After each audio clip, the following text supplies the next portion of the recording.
If you've been on social media recently, then you've probably seen this as well. China right now is capturing the cultural zeitgeist. The meme of, "I'm in a very Chinese time of my life right now," has taken on a whole new meaning on my social media feed as of late.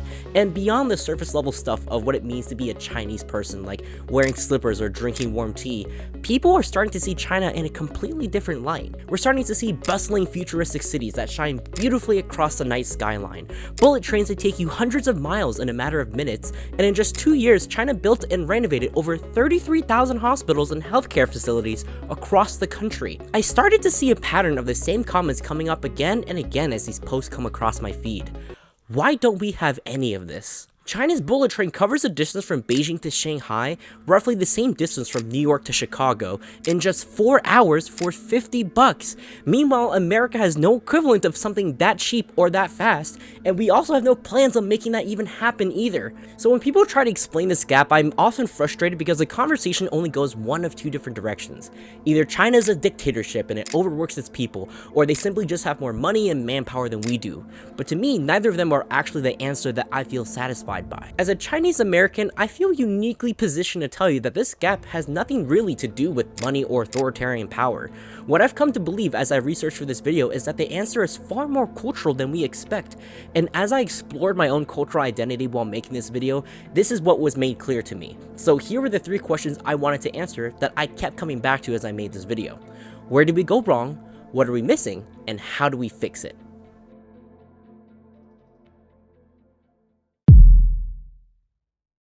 To answer that, we have to go back to when things were actually working in America. From the end of World War II through the early 1970s, the economy grew 37% across the 1950s alone, and the median American family had 30% more purchasing power by the end of that decade than at the start of it. We were building the interstate highway system, the GI Bill, the publicly funded universities, and everything else in between. This is the America that people cross oceans for, this social contract that we all implicitly sign that says if you came to America, you can build something real here because you knew it was the real deal, because America itself was a leading example of what it was capable of building. It was this social contract, one that was backed by incredibly high taxes, mind you, that actually incentivized wealthy people and corporations, whether they liked it or not, to reinvest their profits back into the building up of the communities that they lived in. And so before the age of the private jets and the gated neighborhoods, they actually lived in these same communities. So the factory owner, for example, would drive on the same roads as his workers, and his kids would go to the same schools, because there was this same sense of shared collective belief that what gets built here belongs to all of us. And then over time, that belief started slowly fading away. In 1964, 77% of Americans trusted the federal government to do the right thing, and within 10 years, that number had collapsed thanks to the Watergate scandal and how unpopular the Vietnam War was. But it wasn't just our faith in our government that also broke down, it was also our faith in each other as well. PTA membership went from 12 million people in 1964 to barely 5 million in 1982. Union membership, which peaked around 35% around this time period in the 50s, had fallen to under 20% by the 80s and has never recovered since. It shows that ultimately Americans were showing up for each other less and less. Even before the numbers, I feel like I've always internalized this feeling a lot. The idea that we were always meant to be alone and secluded. Because to me, at least, it never occurred to me that you were supposed to know your neighbors or what community events were around you. Because it was just standard for every family to stay secluded in their own bubbles. But recently I went to the farmer's market with my wife just the other day. And it wasn't the first time we went. But I remember just how good it felt, really, to be around other strangers. Even with people we had no intentions of talking to. It just felt nice to have this sense of shared purpose and space that it made me wonder why we ended up being so cautious of each other rather than actually being connected to one another. And for many people, including myself, the person that we could easily point to as to where all this started to begin was with President Ronald Reagan. I mean, he was the face of an era where this caution had become policy. I mean, he stripped unions of their power, and he slashed taxes for the wealthiest Americans, and he built his entire political identity around this idea that this collective investment we were all supposed to share was actually the enemy of freedom and progress instead of the foundation of it. The structural pressure that corporations had to reinvest into their communities had just disappeared, and the money ended up never trickling down, which is somehow a surprise because this is actually the stupidest thing ever. What do you mean the government was supposed to preach hard work and self-reliance and then hand bags and mountains of money, of cash, to these companies in the form of subsidies and expect them to be nice and hand it down to the workers below? Because that's just not how it works, and I don't know how. And tangent aside, something else that I think you'll find equally ridiculous is that the technology behind the bullet trains that we see in China today, for example, the fastest and cheapest and most environmentally friendly way of getting around and traveling in the 21st century was actually invented by America, and also invented before the 21st century. You see, America actually had the patents to what is known as the maglev technology all the way back in the 1960s, and we funded research well into the 70s as well. But of course, right before this research got axed, coincidentally of course, this is the same period of time that wealth inequality started skyrocketing. Oh well, would you look at that? And in 2009, Obama had actually tried to revive that vision of bullet trains taking Americans across the whole country in a span of a few hours. But governors in Florida and Ohio had canceled their projects before they even got started. Conservative commentator George Will wrote at that time actually that trains deserved opposition because riding them required deferring to a community schedule, and that would make Americans more open to collectivism. Because yes, George, somehow collectivism is a bad thing? Needless to say, it's clear that we all stopped believing in this one idea, that we were all in this together. As time passed and America's opportunities were slipping by, you have to start wondering, what are we missing out because of it? So let's start with the most visible answer to that question. America has spent $8 trillion on foreign wars since 2001, and as of today, we've actually spent an additional $57 billion reopening a strait that we ourselves closed thanks to the war in Iran. And when we asked whether Americans could still afford Medicare and Medicaid and childcare, the answer from the people making those decisions said that it somehow wasn't possible. We have 50 states, we have all these other people, we're fighting wars, we can't take care of daycare. And here's what makes this very specific moment in history interesting. Because while America is too busy charging its oldest allies tariffs and systematically burning through decades of diplomatic goodwill, China has quietly made a very different calculation. They don't need to tear anyone down. They just need to keep building. China built over 50,000 kilometers of high-speed rail, more than every other country on Earth combined. China installed more solar energy capacity in 5 months than America built in an entire year. China paved roads to over 500,000 villages that had never had them before. China built over 60% of the entire world's total 5G network. China built a railway in Kenya that created 74,000 local jobs. China built a port in Peru that opened new direct shipping lanes across South America and Asia. And in China, a country with no wars under its belt for over 45 years now, is now presenting itself as a stable partner America used to be. America is investing in chaos, and China is investing in infrastructure, and the rest of the world is watching and choosing accordingly. Now, this level of collective investment didn't just happen by accident. It happened because China has a very specific cultural relationship with the idea that the state should be building things, and that wealthy people who don't contribute to that are part of the problem. In 2021, Xi Jinping launched the Common Prosperity Campaign, which was an effort to solve wealth inequality by redistributing wealth and forcing China's ultra-rich citizens and corporations to give back to society. There are companies such as Tencent, for example, that pledged $15 billion towards these social programs. What this reflects is something that's culturally very real in China, because extreme wealth that isn't connected to generating real value for people is considered very shameful. The billionaire who hoards is seen as someone who we should be looking down upon because they're taking from the collective and giving nothing back. Now, if you compare that to America, where a man can buy a social media platform, lay off most of its staff, and watch the product deteriorate no thanks to his own actions, and yet he can still be celebrated as a visionary genius on the cover of every major publication in the country. Like, what the heck? Now, here's where I want to be more nuanced in my argument, because I definitely don't want this to come off as a pro-China video. Because everything I just described, so the collective investment, the shared belief that building together matters, and the cultural accountability for wealth, none of that requires authoritarianism. People think that China's one-party policy is what allows the country to move as fast as it does when it comes to building, because there's no bureaucracy that holds them back.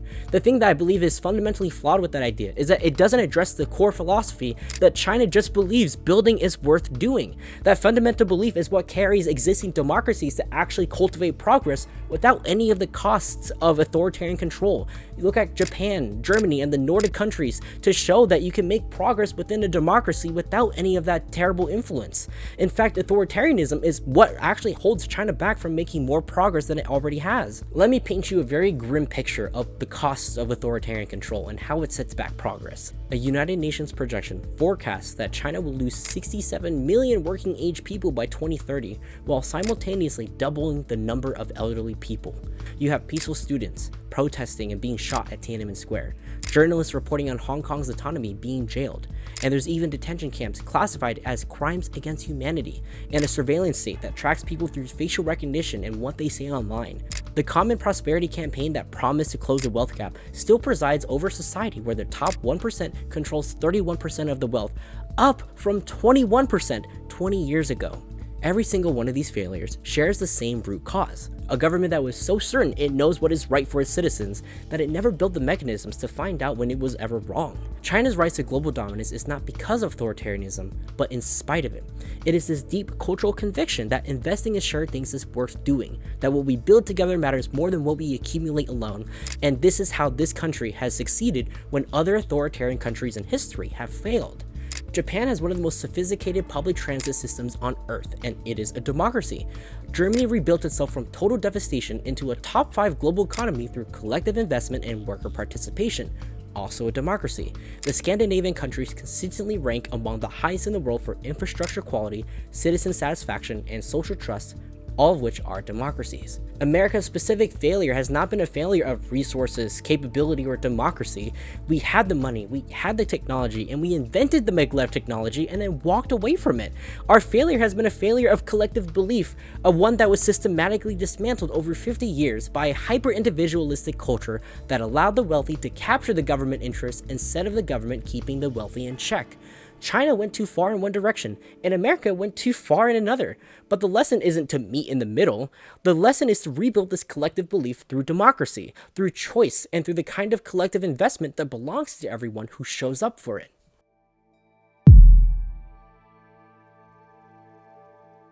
So how do we fix all of this? How do we rebuild back our collectivist culture, and how do we hold billionaires accountable and actually reinvest back into our society? That's a question that I ask myself and answer in every video that I make on this channel, but this video was one I wanted to make in particular because I actually wanted to explore my own cultural identity and how it ties back into all of this. And this detour is important because it's going to feed back into what I'm going to ask you to do in just a moment. So I grew up as Chinese American, which meant I always had to grow up with this idea that you always have to be very well aware of how your actions affect everyone else around you. I myself really hated and resented this idea that I had to listen to my elders even when everyone I knew that they were bullshit. I hated the sense that you were part of this collective that got to decide everything you do and you had no say in the agency of your own life, what career decisions you had, and what you got to say or do. I spent years of my life trying to shake this idea off, and a large part of this move to be more American meant that I had to steer away from being Chinese. Over time, I felt more proud to be American, but that was more so because I was just not proud to be Chinese. And then something strange happened in my social media feed. And it wasn't just me, it affected everyone else too. But my experience with it was so interesting to see just how many positive videos of China there were. I mean, there's literally videos of tourists who are completely floored by the Chinese city lights and how beautiful it is. There's a video of a woman moving to China and affording a better quality of life there off just $30,000 US. There's 3 white guys on a podcast bewildered by the speed of bullet trains. I mean, this whole cultural moment of people suddenly seeing China more positively, it made me reconsider something that I had been spending my whole life running away from. Because what I realized as I was making this video is that I still am an American through and through, but the most fundamental part about being Chinese is what I was most aggressively running away from was also the thing that I've been building this entire channel around this whole time. That this idea that this collective and that your choices ripple out forward more than you realize, and that what you build with people is more worth than what you accumulate alone. I've been saying this in every video I've ever made, and yet I spent years running from the culture that first taught it to me. The thing that really landed for me was when I had a conversation with my parents and my brother just a few years ago. Because in a very typical Chinese fashion, my grandparents had burdened them with the expectation that when they got old, that my parents would take care of them. And my parents said that to myself and my brother, that they will never expect us to ever take care of them. They made their health their own responsibility, and they gave us the choice to live our own lives. And strangely enough, that choice made myself and my brother want to take care of them even more when they got older. And when I look at that through the lens of this video, I realize that my parents had given me the freedom to choose collectivism rather than to be conscripted into it. And I chose collectivism, the best version of American ideals expressed in a very Chinese way. And that realization is what I wanted to carry into the last part of this video, because this version of America, which is the one that forgot the promises it made to its people is something that we can bring back. I know that because I internally, of my own accord, came to this realization myself. And for this video, I found that the most honest answer for how a country at scale can do that came from a country that had to rebuild itself from the worst state that most modern countries have ever had to experience. Because by any reasonable measure, Germany in 1945 should not have been able to rebuild anything. Their food production was halved, 20% of housing was destroyed, infrastructure was completely damaged, and the labor force was all but depleted. The country had just committed the most documented atrocity in human history and was divided in half by occupying powers and faced the task of reconstituting a society from rubble and shame. And yet it was rebuilt, not because the government told them to, but because there was barely even one at all after the war. There was no one even inserting themselves as a power to take control over. The rebuilding itself started with individual people looking at that rubble in front of them and deciding that it was their responsibility to move it. These people became known as, and I hope I'm saying it right, the Trümmerfrauen, the rubble women. With most men still dead or prisoners of war, women formed human chains through city blocks and passed buckets of broken brick by hand and knocking old mortar off salvaged stones so that they could be used again. It wasn't about rebuilding city blocks, it was about the family home, the shop, the school, and people rebuilt their own neighborhoods brick by brick. One of these people was just a 19-year-old woman named Dora Naas, which I hope I'm saying that right as well. She had escaped the flooded tunnels with her mother and elderly grandfather as Germany had surrendered, and they surfaced to what was described as a silence from the grave. Their house had been shelled and gutted by fire, and from there she spent years clearing the streets of Kreuzberg, one broken brick at a time. Decades later, when someone called her a hero, she pushed back. She said words like proud and hero get misused. I just did what I could do. I managed to do something with my own hands, and I hope that people who look at me and see an old woman understand what we accomplished.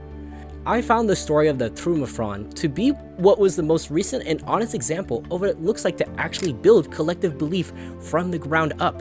There was nothing innately political about what these women were doing. I mean, when I read through this whole article, there weren't any mentions of speeches or policies being passed or a huge movement to be talking about. What I saw was just people deciding that the broken thing in front of them was theirs to fix and that they all showed up together to get the work done. Germany's answer to collectivism started not in parliament but on the streets, with women passing buckets of brick, before the government had even formed and before anyone knew what this new country of Germany should even look like. So here's what I want you to do. My other videos are about political levers you can pull, such as like how to vote, the power of organizing, and attending city council meetings. I recommend you check those out after because those are important levers and they do matter. But for the sake of this video, I want to ask you of something much different and much simpler. I just want you to build something for the place that you live. I want you to go and find a park cleanup in your city, find a trail restoration project or a Habitat for Humanity build. Find the broken bench in your neighborhood park, for example, and find out who you need to call to fix it, or just even fix it yourself. And if you're anything like me and you're someone who's not really a handy person to build something with their own hands, you can try to still do something that your community will feel.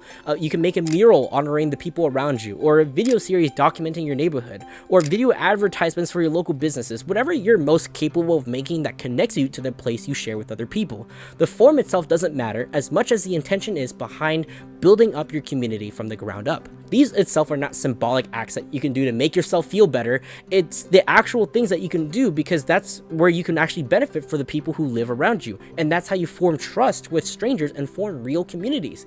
So I wanted to use a bench as an example, right? A bench in a park seems like a small thing, but a bench is an invitation. It is a physical statement that this space is for the people to be together, at rest without spending money or producing anything. Every bench built or restored by volunteers carries with it the memory of the people who built it and restored it, and that memory is a form of ownership. It is a small promise to keep to the neighborhood. When you build something with your neighbors, you stop feeling like a stranger in your city and you actually start showing up for it. This is how your civic culture gets rebuilt, because it's not through the rallies and petitions, although those do matter, but through the accumulation of small acts of shared ownership. That experience enough, if it's repeated across people in enough neighborhoods, is how you get a culture of collective investment over time. And this is eventually how political movements end up start forming. So to find your first project, the website justserve.org filters by your location and your interests and connects you to a physical community for projects that need hands right now in your city. For anyone looking to actually build something physical as well, your local Habitat for Humanity chapter is just on habitat.org for you to check out. These websites and resources to find something to do is not hard. I mean, I use used Google, and I also used a little bit of Claude to help me find these resources for the sake of this video. These resources are here, sitting and waiting for people to finally decide that showing up is finally worth doing something. So I wanted to say this in closing. China built its ambition through concentrated state power, and Germany rebuilt its soul through people deciding the rubble in front of them was their responsibility. America's version has to be democratic, which means it starts with you choosing it. I built this channel because I had enough of the cynical world the internet kept telling me I was living in. There are enough videos out there that will remind you about how cruel and unchanging the world is, but my videos exist to show you that the world has seen more change than we can ever hope to even imagine, and that change always starts with people deciding to show up. My other videos on this channel are about the political levers you can pull, but this is something that is far more local and far more elemental than politics at large. It's about just simply picking up a brick. So before you go, I want to ask you two simple things. The first one is that you promise yourself that you're going to build something. You're going to build something that your community will feel, even if it cannot be seen. It can be something small, it doesn't have to be physical, it can be digital, whatever it is, just contribute in any way. If you're the kind of person that has felt nihilistic or jaded or hopeless about the world, and you feel purposeless as you go to work every day and you're wondering what all this is for, this is a thing. This is what it can actually be for. I promise you that this is more fulfilling than anything else when I went out to volunteer and help out a local community, even if it was just simply filling up 5 bowls before I had to go somewhere else. It makes a difference. And the second thing I wanted to ask of you, and I don't want this to be a generic YouTube plug or anything, but if this video genuinely gave you something that was worth keeping, I want you to subscribe if possible, but share it with someone who needs to hear it, because it's not about the algorithm in this video reaching people for my ego. It's about people who are watching this and people who feel inspired because one more person deciding to pick up a brick. To me, that's more fulfilling than anything else that I could ever possibly hope to imagine to even do. The promise that made America the land of opportunity for people across the world was not built off of this idea that we should fend for ourselves. I want to throw out this bullshit notion of rugged individualism out the goddamn window at this point, because I know with the most sincerest convictions in all of my heart that this country was built on this fundamental belief that what we build together is worth far more than we could ever hope to accomplish alone. Because we have everything we need in this country. We just need to start building again. So the links are down in the description below. Please come back and tell me what you've built. Thank you.